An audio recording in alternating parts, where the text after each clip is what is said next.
Assalomu alaykum, hurmatli talabalar. Sizlar bilan men Hakimova Sevara Hamzayevna, Dino tadbirkorlik va pedagogika instituti biologiya va qishloq xo'jaligi mahsulotlari kafedrasi stajyor o'qituvchisi. Bugungi mavzumiz gistologiya va embriologiya fanidan suyak to'qimasining gistologik tuzilishi deb nomlanadi.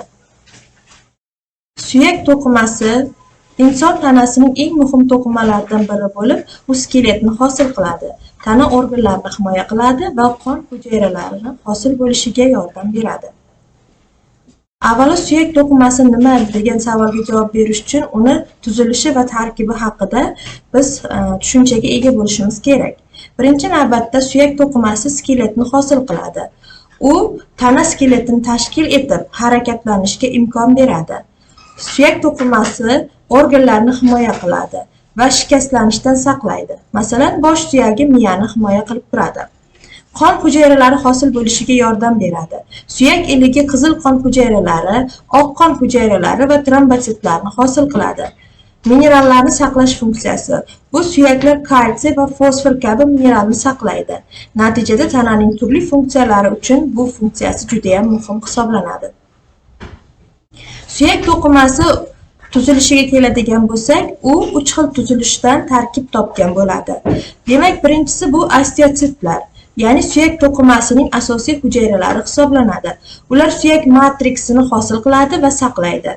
Suyak matriksi esa organik va noorganik moddalardan iborat bo'lib, osteotsitlar tomonidan hosil qilinadi. Kanallar osteotsitlar o'rtasida oziq moddalar va chiqindi mahsulotlar almashinuvini ta'minlaydi.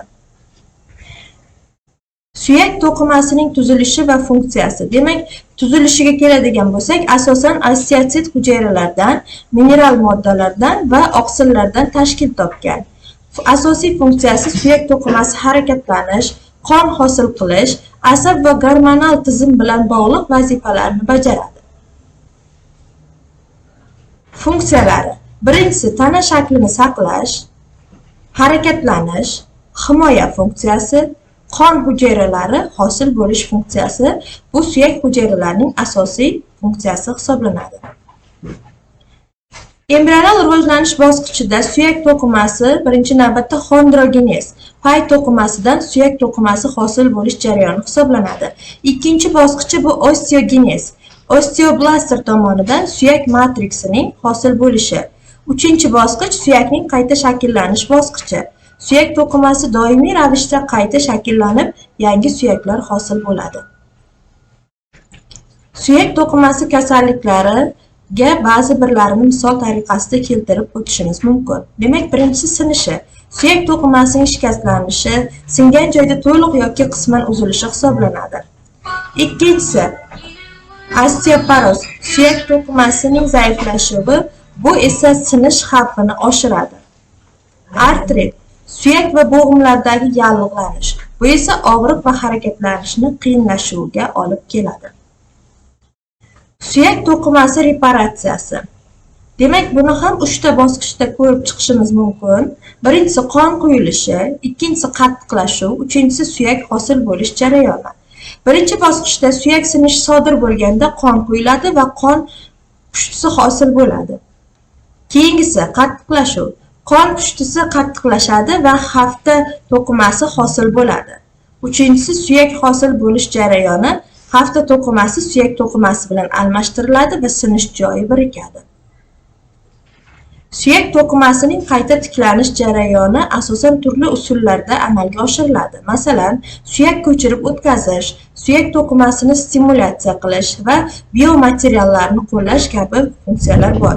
Bu usullar suyak shikastlanishini davolash va suyak kasalliklarini davolash va oldini olishda qo'llaniladi. Suyak to'qimasining klinik davolanishi. Suyak to'qimasi bilan bog'liq kasalliklarni davolash uchun turli klinik usullar qo'llaniladi. Masalan, jarrohlik amaliyoti, dorilar, fizioterapiya va boshqalar. Suyak to'qimasining turlari haqida aytadigan bo'lsak, u organizmdagi eng mustahkam va qattiq to'qima bo'lib, u skelet va suyak a'zolarini tashkil etadi.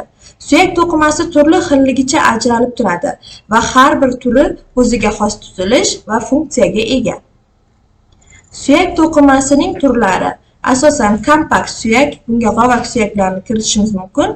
Uning asosiy xususiyati qattiq va zich bo'lib, skeletning tashqi qismini hosil qiladi.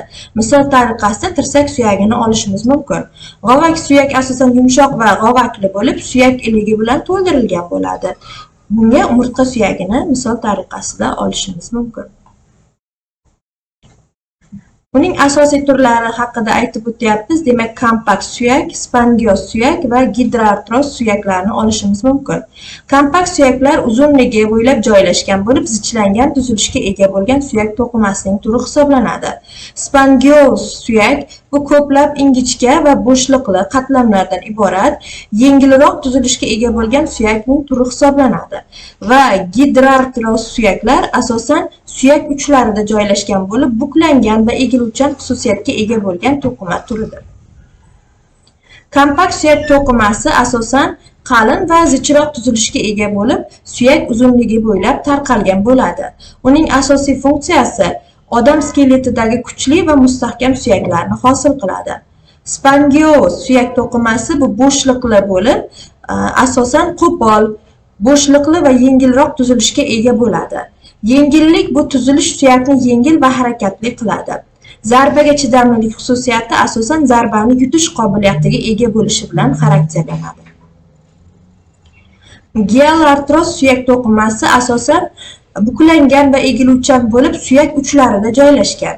Bu to'qima suyaklarning harakatlanishiga yordam beradi va zarbaga chidamli bo'ladi. Gidrartroz suyaklar asosan o'zini mustaqil ravishda regeneratsiya qilish xususiyatiga ega emas.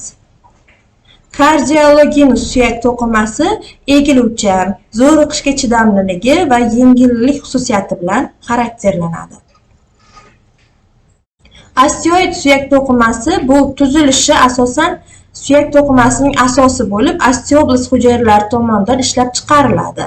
Osteoid to'qimasi keyinchalik mineral moddani to'plash orqali suyak to'qimasiga aylanadi. Osteoid suyak to'qimasi suyak shikastlanishidan keyingi regeneratsiyada muhim rol o'ynaydi. Suyak to'qimasining regeneratsiya qobiliyati asosan shikastlangan vaqtda, tuzalish jarayonida va qayta regeneratsiya qilish kabi bosqichlarni o'taydi. Shu bilan bugungi ma'ruzamiz yakunlandi. E'tiboringiz uchun rahmat.